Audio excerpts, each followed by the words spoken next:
नमस्कार, मैं हूं दिलीप। आप देख रहे हैं केजीटी गंगा। आज मीनापुर हाई स्कूल में जो जनसुराज के स्टार प्रचारक कहिए, जनसुराज के संस्थापक कहिए और बिहार बदलने का जो सपना लेकर बिहार में प्रशांत किशोर जी घूम रहे हैं, गांव-गांव जाकर के आंदोलन कर रहे हैं, गांव-गांव जाकर के लोगों को समझा रहे हैं, बता रहे हैं कि जनसुराज से आप जुड़िए और क्यों जुड़िए। सारी चीज़ें वो बताते हैं कि हम बिहार बदलाव और बिहार को बदलने आए हैं। जो जनसुराज के समर्थक थे, आज हम मीनापुर हाई स्कूल में है। हम उनके कुछ जो समर्थक है, जो कार्यकर्ता है, जो प्रतिनिधि है, अब चुनाव का माहौल है, चुनाव नज़दीक आ गया है। हम युवा लोग से जानना चाहते हैं कि इस रैली में वो क्यों आए, उनका मुख्य उद्देश्य क्या है प्रशांत किशोर से जुड़ने का। नमस्कार। नमस्कार, बहुत बहुत धन्यवाद आपका। क्या नाम हुआ आपका? मेरा नाम संजीव चौधरी, मीनापुर भावी प्रत्याशी। अच्छा, मीनापुर से आप भावी प्रत्याशी। बिल्कुल। तो क्या मुद्दा क्या रहेगा इस बार चुनाव का? चुनाव का मुद्दा तो स्पष्ट है। 5 मुद्दा के लेके 5 विजन हम लोगों का है, जिससे पूरे बिहार में बिहार बदलाव के मोड में लोग जा चुके हैं। इस 5 मुद्दा में, क्योंकि बार बार कैमरा पे बता रहे हैं, सभी लोग जान रहे हैं 5 मुद्दा क्या है, पिछले 2 साल से बताया जा रहा है, तो बनते बनते सारी बात बता रहे हैं। इस 5 मुद्दा में हमारे छोटे छोटे बच्चों का भी ख्याल रखा गया है, जिसको विश्व स्तरीय शिक्षा देने की बातें हो रही है।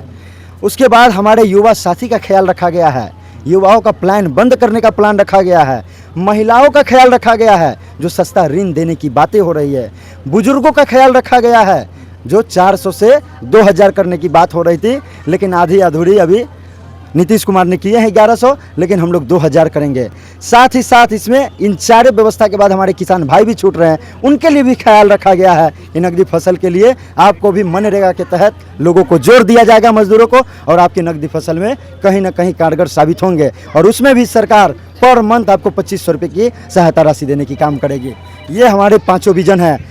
इस 5 विजन से बिहार में बदलाव की ओर, और बिहार का बदलाव का मूड 64% लगभग युवा है, और युवा ने कंधा से कंधा मिलाने के लिए तैयार है। आज जो इस सभा में जो जनसैलाब आप देखे हैं, वो जनसैलाब युवा, बुजुर्ग, छोटे बच्चे भी कुछ थे, महिलाएं थे, सब ने कंधा लगाने का काम किया है। और निश्चित रूप से बिहार भी बदलेगा और मीनापुर का विधानसभा का रणनीति भी बदलेगा। इस मीनापुर विधानसभा से जो अभी विधायक है मनोनीत माननीय मुन्ना यादव जी, जो बहुत आक्रामक और फेमस लीडर है, कैसे उनको आप मात देंगे?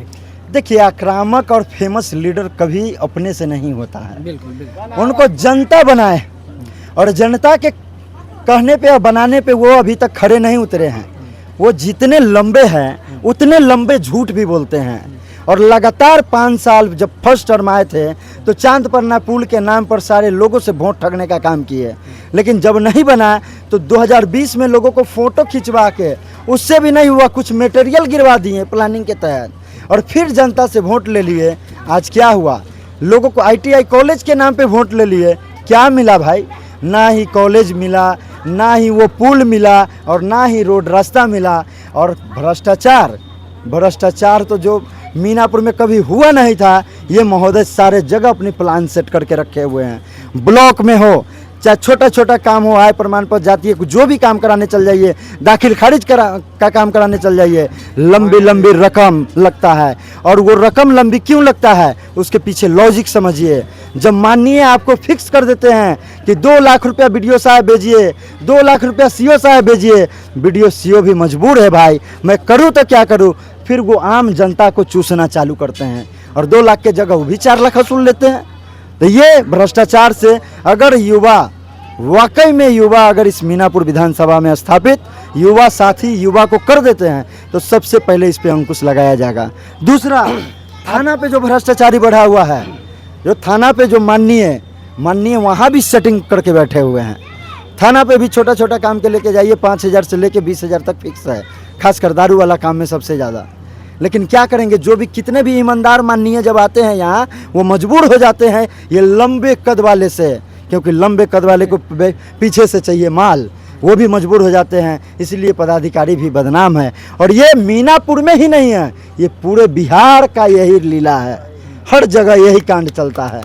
और साथ ही वो तो हॉस्पिटल को नहीं छोड़े, जहाँ खून डोनेट करने की बातें होती है, वहाँ ये खून से पैसा चूसने का काम करते हैं। ये बाबू साहब हॉस्पिटल में भी अपना कमीशन सेट करके बैठे हुए हैं। चलिए, ये तो मुद्दा लगभग नेता बताते हैं, चाहे वो नया प्रतिनिधि हो चाहे चुनी हुई प्रतिनिधि हो।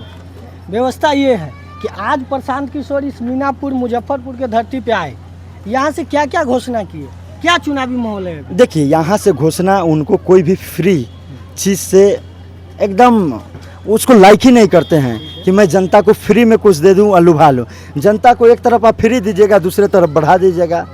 हाँ, सुने हैं कि 125 यूनिट आप बिजली फ्री कर रहे हैं और उधर 4 घंटा लाइट भी गुम कर दिए और तेल सबके रेट भी बढ़ गया, सारे चीज़ का रेट बढ़ गया। तो भैया इन सारी चीज़ों पे ध्यान दीजिए। आप कहीं फ्री लेते हैं और कहीं आप ही को दबाव चढ़ाया जाता है।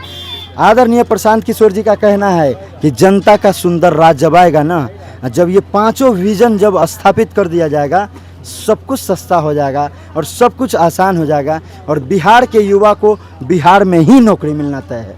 कितने विधानसभा से लोग यहाँ पे आए हुए थे?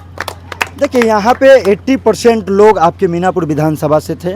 बाकी हर विधानसभा में अपनी अपनी प्रत्याशी है जो अपने समर्थन को लेके, अपने समर्थक को लेके 1-2 बस या फिर उनके समर्थक जो भी होते हैं 100-200 लोग, वो लोग तो लेके आते ही हैं। अब हम कुछ रैपिड फायर क्वेश्चन करेंगे, छोटा जवाब दीजिएगा फटाफट। फर्स्ट टाइम आप चुनाव लड़ रहे हैं? बिल्कुल, विधानसभा का फर्स्ट टाइम है, जिला परिषद लड़ चुके हैं। क्या उसमें रिजल्ट आया था? रिजल्ट मेरा 2700 से लीडिंग छूटा था। मेरी पहली राजनीतिक बैकग्राउंड वहीं से स्टार्ट है। अब अगर आप चुन करके आते हैं या आप नहीं चुन करके आते हैं, क्या मैसेज क्या देंगे? अपनी पता हो जाएंगे, लापता हो जाएंगे, फिर से चुनाव में नजर आएंगे? क्योंकि एक राजनेता का यही देखिए, लापता होना होता तो जब 2021 में जिला परिषद का चुनाव लड़े थे, उस समय से 2025 अभी चल रहा है, मैं लगातार अपने क्षेत्र में वर्क कर रहा हूँ। अभी तक लमसम इस 4 साल के अवधि में 16 से 17, इस साल में 7 लड़की का शादी किए हैं। वो ऐसी लड़की का विवाहित किए हैं जिनके पिता का साया हट चुका है, जिनके माता का साया हट चुका है। उस शादी में फुल सहयोग तो नहीं था, लेकिन जहाँ शक्ति था वहाँ तक काम किए हैं। और जनता से जुड़ने के लिए हर पर्व त्यौहार, साड़ी हो, कंबल हो, हर वो ऐसे गरीब भाई, वो ऐसे गरीब मजदूर चाचा को कंबल ओढ़ाने का भी काम करते हैं, हर जगह काम करने का। और ख़ास बात तो ये है, हमारा मेडिकल भी डेरा है, आवास है मेरा। जो भी चाहे 12 बजे रात को भी हमारे मीनापुर से या किसी भी विधानसभा से फ़ोन आता है कि संजीव भाई हमारा पेशेंट वहाँ फंसा हुआ है, 12 बजे रात को संजीव आपको खड़ा मिलता है वहाँ। चलिए